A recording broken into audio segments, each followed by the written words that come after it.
The Strines have been a destination for a ride in the country since I was a boy.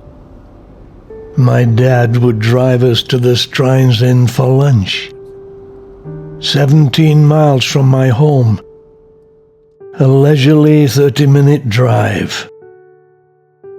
Edward and my little sister Sharon driving me there today. Whenever I go home to Yorkshire, one of the first trips I make is this one. Actually, on the way home if I fly into Manchester Airport, and I clearly remember one year when they picked me up in Manchester and we drove straight to the Strines Inn for a Yorkshire pudding lunch. So where and what are the Strines? A beautiful area about 10 miles to the west of Sheffield. The name Strines dates from the 13th century, referring to a stream that rose on the moors. Some of these dry stone walls probably hundreds of years old. It's the 9th of December 2014, and these lambs born in the spring are growing fast.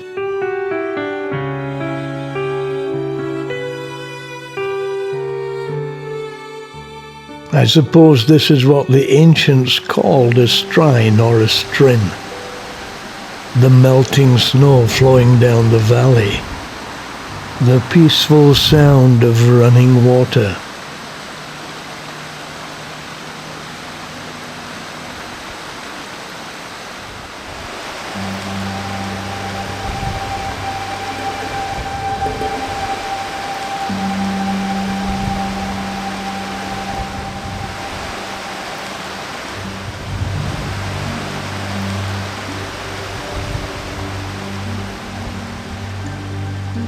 Destination, Strines Inn, right in the middle of nowhere.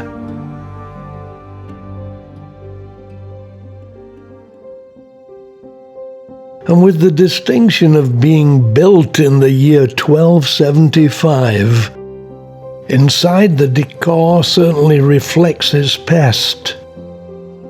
The stocking reflecting the season, and the Yorkshire pudding.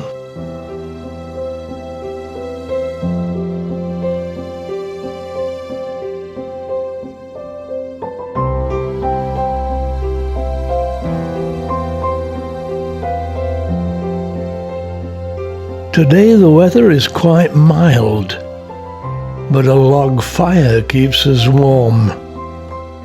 What an interesting place. Always a pleasure to visit. We then continued our journey toward Castleton, passing other streams,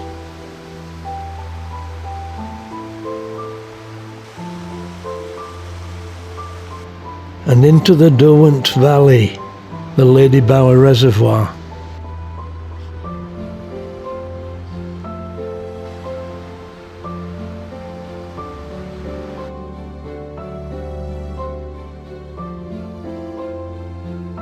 And that looks like snow falling on the hills.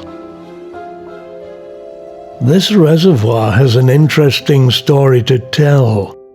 The famous Dambusters Air Force Squadron 617, who destroyed the German dams in the Ruhr Valley during World War II, practiced here for the mission.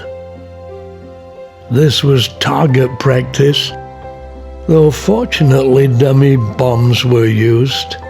Thus this dam still stands. 100,000 tons of concrete, 1 million tons of earth. So on to another nostalgic destination, Castleton. As a teenager, we would hike over the moors every Easter, ending up after a few hours in Castleton. There's been a village here since 1086, when the Normans built Peveril Castle on the hill above, after which the town is named.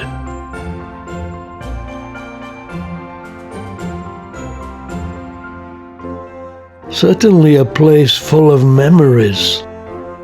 The Three Roofs Cafe, where my dad would bring us for afternoon tea and scones. By the way, this is 4:42 in the afternoon in December, and the sun has already called it a day.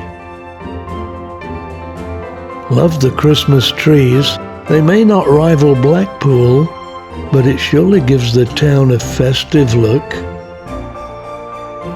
King Edward is clearly hankering after a hot cup of tea and a place to get warm. I call him King Edward because he makes great chips.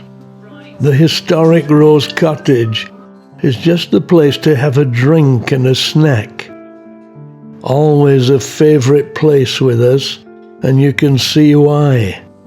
When I used to bring my mother to visit Castleton, she would invariably disappear after half an hour. And when we finally found her, she'd be in here, enjoying a scone and tea, knowing this is where we would inevitably look for her. And here's what she enjoyed. I had the hot chocolate with cream. So back home, and as you can see, even the garden celebrates Christmas in Yorkshire.